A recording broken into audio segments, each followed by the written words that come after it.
Erika Luminas serves as a member of the Order of Our Martyred Lady during the era Indomitus, manifesting the qualities of St. Catherine Elysius like no other of her creed. This disciple of the Shield-Bearer, though regarded as foolhardy by many of her peers, regardless exhibits zeal, which has seen her survive countless wars of faith against impossible odds.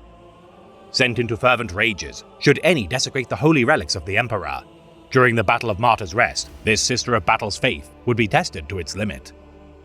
Warzone Metallica, beleaguered by a plague conjured by the sorcerers of the Death Guard Legion. Further woes would be piled upon this theatre of war as raiding parties of the Drukhari descended upon the Caradon sector.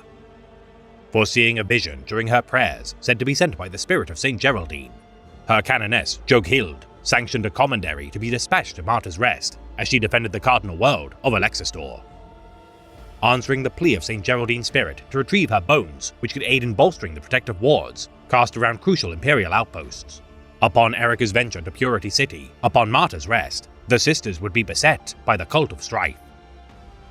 Led by their Queen of Knives, Lelith Hesperax, whom had intercepted news of their arrival and transformed the city into a gladiatorial arena, Luminas clashed with the Mistress of Strife with enfolding waterfalls of vapor, which malformed dimensions into their choosing. Urguls, Scourges, Mandrakes and Witches aplenty, let loose upon the Trapless city, rife with time splinters, graviton pits, and monofilament nets. As Comoran nobles bore witness to the spectacle below, Lelith and Erika dueled. Making their last stand at the Chantry of Dolmar Vetica, having carved a path through the Drukhari hordes. None know which side of the duel was victorious during the campaign, though unconfirmed reports state Luminas survived the ordeal.